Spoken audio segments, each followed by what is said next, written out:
और सीधे लिए चलते हैं आपको गोरखपुर, जहां पर सीएम योगी आदित्यनाथ नवनिर्मित स्टेडियम का उद्घाटन करते हुए नजर आ रहे हैं।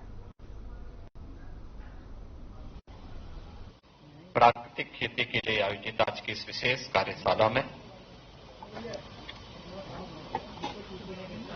गुजरात के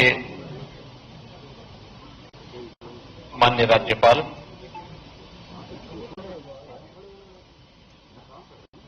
माननीय श्री आचार्य देवव्रत जी, उत्तर प्रदेश सरकार में मेरे वरिष्ठ सहयोगी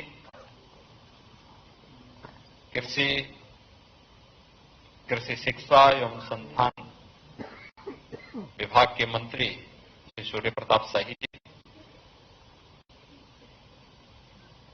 प्रदेश के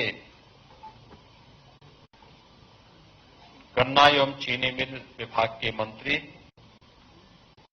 चौधरी लक्ष्मी नारायण जी, प्रदेश के उद्यान राज्य मंत्री स्वतंत्र प्रभार श्री दिनेश प्रताप सिंह जी, कृषि विभाग के राज्य मंत्री सरदार बलदेव सिंह ओलख जी,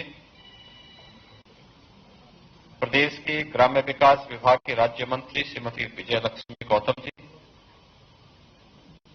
प्रदेश के कृषि उत्पादन आयुक्त श्री मनोज कुमार सिंह जी, अपर मुख्य सचिव कृषि श्री देवेश चतुर्वेदी जी, कृषि निदेशक, आज की इस विशेष कार्यशाला में उपस्थित प्रदेश के अंदर खेती किसानी के क्षेत्र में कार्य करने वाले, कृषि शिक्षा से जुड़े हुए हमारे कृषि वैज्ञानिक गण, कृषि विभाग के अधिकारीगण और विगत 2-2.5 वर्ष से प्राकृतिक खेती के साथ जुड़े हुए हमारे सभी प्रगतिशील किसान बंधु और उपस्थित भाइयों बहनों,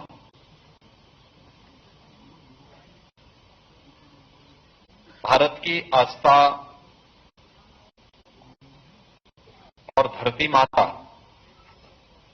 को बचाने के इस अभिनव कार्यक्रम को आगे बढ़ाने के लिए आदरणीय प्रधानमंत्री जी की प्रेरणा और उनके मार्गदर्शन में जो कार्य आचार्य देवव्रत जी कर रहे हैं और लगातार उनका सानिध्य पूरे देश को प्राप्त हो रहा है, उत्तर प्रदेश के अंदर इतनी बड़ी किसी बड़ी दूसरी कार्यशाला में मेरा उनके साथ एक साथ बैठने का मुझे अवसर प्राप्त हुआ है। मैं इस अवसर पर आप सभी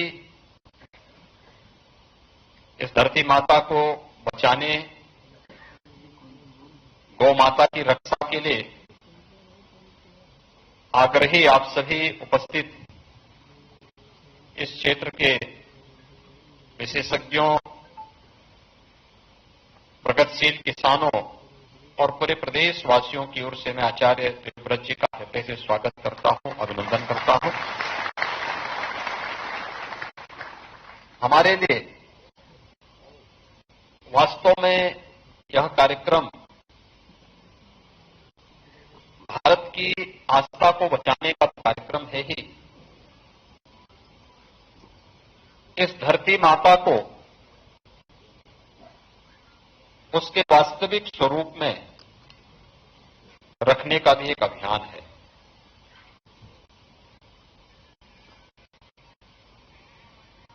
हम सब जानते हैं, भारत की जब बात होती है तो भारत देश के अंदर, दुनिया के अंदर एक कृषि प्रधान देश माना जाता रहा है। कृषि प्रधान भारत की अर्थव्यवस्था का आधार भारतीय गोवंश रहा है और भारतीय गोवंश के कारण जो चर्चा यहां पर आचार्य जी अभी अपने उद्बोधन में कर रहे थे, आधुनिक तकनीक के आने के पहले अगर आप भारत के खेती किसानी से जुड़े हुए पुरातन अध्ययन को देखेंगे तो आपका ध्यान इस ओर बरबस आकर्षित करते हैं कि इस धरती से उस प्रकार की उत्पादन हमारा किसान अतीत में लेता रहा है। औद्योगिक क्रांति, जब यूरोप के अंदर औद्योगिक क्रांति आई और उसके बाद यह देश जब गुलामी की ओर गया तो धीरे धीरे करके भारत की परंपरागत जो खेती किसानी थी, आस्था थी, इन सब पर प्रहार होना प्रारंभ हुआ था और वहीं से पराभव भी शुरू हुआ। यह अभियान भले ही हम लोगों ने देश के अंदर खाद्यान्न में आत्मनिर्भरता के लक्ष्य को प्राप्त किया हो, और निसंदेह आजादी के बाद इसमें बहुत अच्छी सफलता भी प्राप्त हुई, लेकिन इसके दुष्परिणामों से भी हम बच नहीं पाए हैं। ग्लोबल वार्मिंग की चर्चा आचार्य जी ने की, लेकिन मेरा यह मानना है कि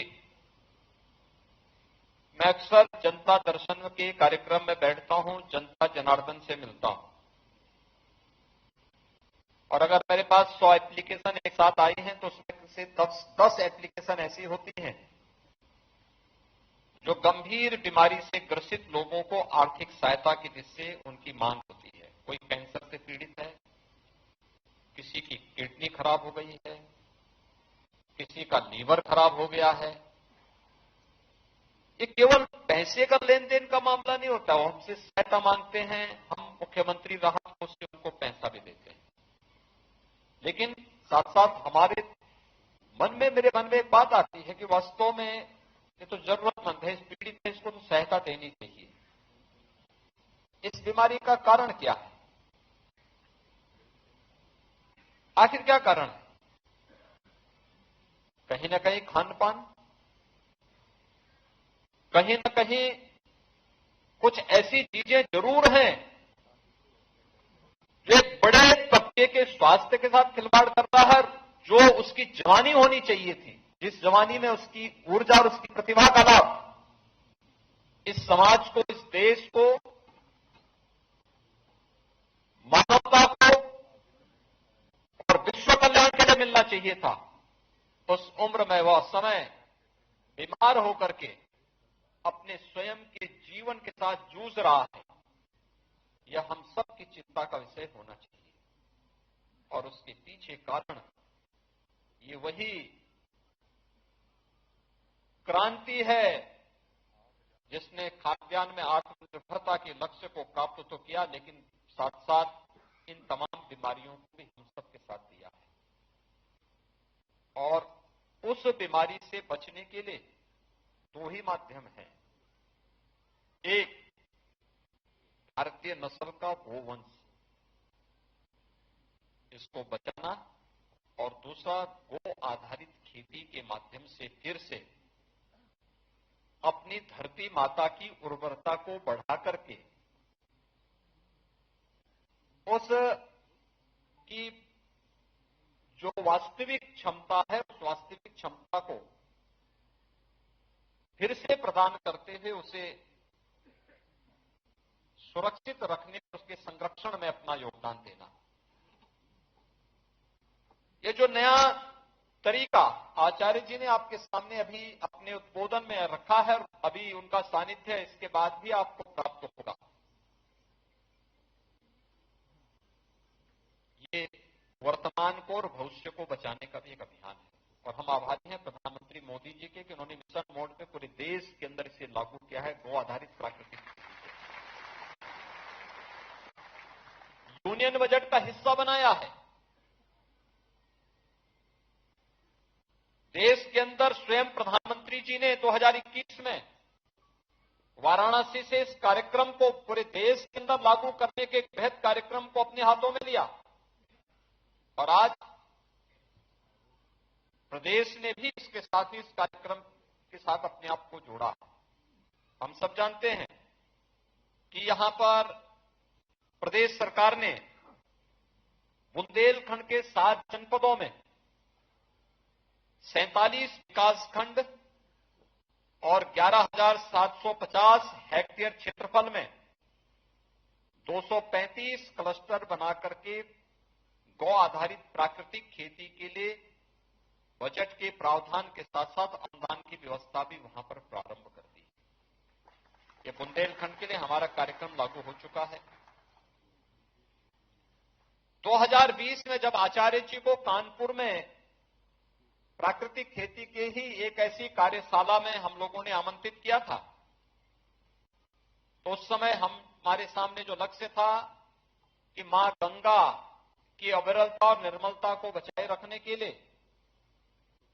गंगा के तटवर्ती क्षेत्रों में प्राकृतिक खेती करने, गंगा आधारित गौ आधारित नर्सरी को आगे बढ़ाए और उसको प्रोत्साहन करने, औद्यानिक फसलों को वहां पे आगे बढ़ाने के लिए हम कार्य करेंगे और गौ आधारित इस खेती के लिए हम लोगों ने प्रदेश के सभी 47 जनपदों को भी इसके 27 जनपदों को भी इसके लिए चयन किया है, जिस पर प्रदेश सरकार ने लगभग 62,200 हेक्टेयर खेती को इसके लिए चिन्हित किया है और 1244 क्लस्टर इसके लिए हम लोग विकसित कर रहे हैं। National mission on natural farming अंतर्गत भी इसे भी हम प्राकृतिक खेती के